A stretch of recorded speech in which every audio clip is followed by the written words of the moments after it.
667 கோடி ரூபாயா இருந்துச்சு.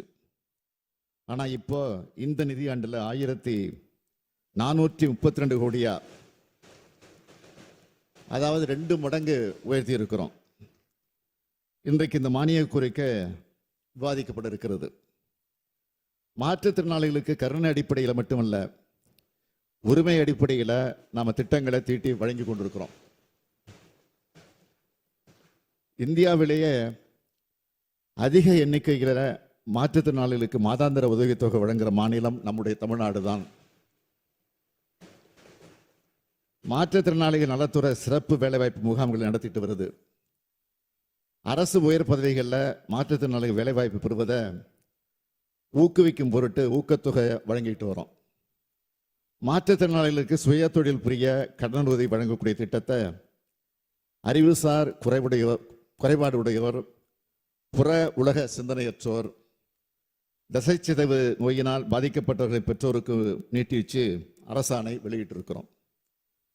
அரசு பணியாளர்களுக்கான தேர்வுகளில் மாற்றுத்திறனாளிகளுக்கென நடைமுறைப்படுத்தப்பட்டு வரும் 4 விழுக்காடு இடஒதுக்கீடு மூலம் கடந்த 4 ஆண்டுகளில் இதுவரை 493 மாற்றுத்திறனாளிகள் அரசு பணியை பெற்றுள்ளார்கள். இதேபோல மாற்றுத்திறனாளிகளை பணியமர்த்துறத தனியார் துறைகளை ஊக்குவிக்கிறதுக்காக தனியார் நிறுவனங்கள் ஒவ்வொன்றும் குறைந்தது 10 மாற்றுத்திறனாளிகளை பணியமர்த்தி இருந்தால் அத்தகைய நிறுவனங்களுக்கு மாதந்தோறும் ஒரு நபருக்கு 2000 ரூபாய் வீதம் ஊதிய மானியத்தை ஒரு ஆண்டுக்கு அரசு வழங்கும்னு அறிவிச்சிருக்கிறோம். மாற்றுத்திறனாளிகளுக்கு உதவும் நவீன கருவிகள் வழங்கும் திட்டம் 125 கோடி ரூபாய் செலவில் செயல்படுத்தப்படும்னு அறிவிச்சிருக்கிறோம். மாற்றுத்திறனாளிகள் மெரினா மற்றும் பெசன்ட் நகர் கடற்கரைகளில் கடலுக்கு அருகில் சென்று கடலை கண்டு ரசிக்க சிறப்பு மரப்பாதையை உருவாக்கி இருக்கிறோம். இதுக்கெல்லாம் மகுடம் வைப்பது போல மாற்றுத்திறனாளிகளின் குரல் உள்ளாட்சி அமைப்புகளில் ஒலிக்கணும். கடந்த பிப்ரவரி 27ஆம் நாள் குளத்தூரில் நடைபெற்ற தஞ்சை பெரியார் அரசு பல்நோக்கு மருத்துவமனை திறப்பு விழாவில் இதை நான் அறிவித்தேன். அடுத்த நாளே என் வீட்டுக்கு வந்த பேராசிரியர் தீபக்நாதன் தலைமையில் மாற்றுத்திறனாளி தோழர்கள் எனக்கு நன்றியும் பிறந்தநாள் வாழ்த்துக்களும் தெரிவித்தாங்க. 12,000 மாற்றுத்திறனாளிகளுக்கு இதனால உள்ளாட்சி அமைப்புகளில் வாய்ப்பு கிடைக்கும். கடைகோடையில் இருக்கக்கூடிய மாற்றுத்திறனாளிகளுக்கும் அவங்க வாழ்கிற ஊர்லேயே இதனால மரியாதை கிடைக்கும். அவர் சொன்னார், என்னை சந்திக்க வந்தவங்க தீபக் சொன்னார், இந்த 4 ஆண்டு திராவிட மாடல் ஆட்சி சாதனைகள்லேயே இதுதான் டாப் அப்படின்னு நிகழ்ச்சியோடு பேசினாங்க. அவங்க இந்த சிறப்புமிகு சட்டம் முன்மொழிப்படைய இந்த வேலையில் சட்டமன்றத்துடைய பார்வையாளர் மட்டத்திலிருந்து இதையெல்லாம் காண்பதில் நான் மட்டற்ற மகிழ்ச்சி அடைகிறேன். மேலே வந்து உட்கார்ந்துருக்கிறாங்க. உள்ளாட்சி அமைப்புகளில் அவங்களுடைய உரிமையை நிலைநாட்ட திராவிட மாடல் அரசு உறுதியோடு இருக்கு. தமிழ்நாட்டில் இருக்கக்கூடிய அனைத்து வகை உள்ளாட்சி அமைப்புகளையும் மாற்றுத்திறனாளிகளுக்கு நியமன முறையில் உரிய பிரதிநிதித்துவம் வழங்கக்கூடிய வகையில் நடப்பு சட்டமன்ற கூட்டத்தொடரில் தக்க சட்ட முன்வடிவு அறிமுகப்படுத்தும்னு நிதிநிலை அறிக்கையில் தெரிவிச்சிருந்தோம். இப்போ அந்த சட்ட முன்வடிவுகளை முன்வடிவதில் நான் வாழ்நாள் பெருமை அடைகிறேன்.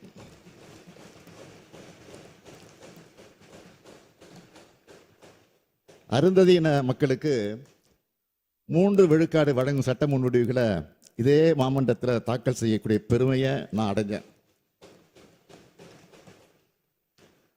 2009ஆம் ஆண்டு அன்றைய முதலமைச்சர் தலைவர் கலைஞர் அவர்கள் அந்த வாய்ப்பை எனக்கு வழங்கினார். அன்னைக்கு இருந்த அதே மனநிறைவோடு நான் இன்னைக்கு உங்க முன்னாடி நிற்கிறேன். நகராட்சி நிர்வாகம் மற்றும் ஊரக வளர்ச்சித்துறை ஆகிய துறைகளுடைய சார்பாக இந்த 2 சட்ட முன்வடிவுகள் அறிமுகப்படுத்தப்பட உள்ளன. தமிழ்நாட்டில் இருக்க அனைத்து உள்ளாட்சி அமைப்புகளையும், அதாவது கிராம ஊராட்சி, ஊராட்சி ஒன்றியங்கள், பேரூராட்சி, நகராட்சி மற்றும் மாநகராட்சிகளில் மாற்றுத்திறனாளிகள் நேரடியாக தேர்தலில் போட்டியிடாம நியமன முறையில் உறுப்பினராகப்படுவாங்க. இது மூலமா உள்ளாட்சி அமைப்புகளில் மாற்றுத்திறனாளிகளோட பிரதிநிதித்துவம் உறுதி செய்யப்பட்டு அவர்கள் தங்களுக்கான வாய்ப்புகளையும் சிறப்புரிமைகளையும் சமமாக பெறுவதற்கு இந்த சட்ட முன்வடிவுகள் வழிவகுக்கும். இது எல்லாருக்கும் எல்லான்னு இந்த அரசு தொடர்ந்து வலியுறுத்துகிற சமூக நீதி அடைகிறதுக்கான மற்றும் ஒரு முன்னெடுப்பு. இதனை நடைமுறைப்படுத்துவதற்காக தமிழ்நாடு ஊராட்சிகள் சட்டம் 1994, தமிழ்நாடு நகர்ப்புற ஊராட்சிகள் சட்டம் 1998 ஆகியவற்றில் திருத்தங்கள் முன்மொழிந்து சம்பந்தப்பட்ட துறைகள் மூலம் இந்த அவைக்கு வழங்குகிறேன். இந்த சட்ட முன்வடிவுகளின் மூலம் மாற்றுத்திறனாளிகளோட குரல் உள்ளாட்சி அமைப்புகளில் ஒலிக்கிறது மட்டும் இல்லாமல் அவர்கள் குரல் உள்ளாட்சி அமைப்புகளை ஒலிக்கிறது மட்டும் இல்லாமல் அவர்கள் உள்ளாட்சி நிர்வாகத்தை வழிநடத்துகிற வல்லமை பெற்றவர்களாக திகழ்வாங்க. ஒடுக்கப்பட்ட மக்களை அதிகாரம் பொருந்தியவர்களாக உயர்த்துவதும் அதிகாரத்தை பங்குள்ளவர்களாக மாற்றுவதும் தான் திராவிட இயக்கத்தினுடைய நோக்கம். அந்த அடிப்படையை கொண்டதுதான் இந்த சட்டம் என்பதை தெரிவித்துக் கொண்டு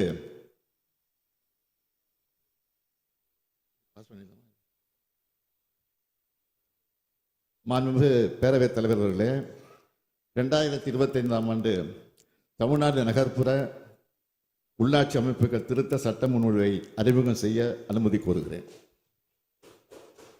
மாண்புமிகு முதலமைச்சர் அவர்களின் தீர்மானம் பேரவையின் முடிவுக்கு விடப்படுகிறது. ஏற்போர் ஆம் என்க, மறுப்போர் இல்லை என்க. ஏற்போரே அதிகம் என்று கருதுகிறேன். ஏற்போரே அதிகம். தீர்மானம் நிறைவேறியது.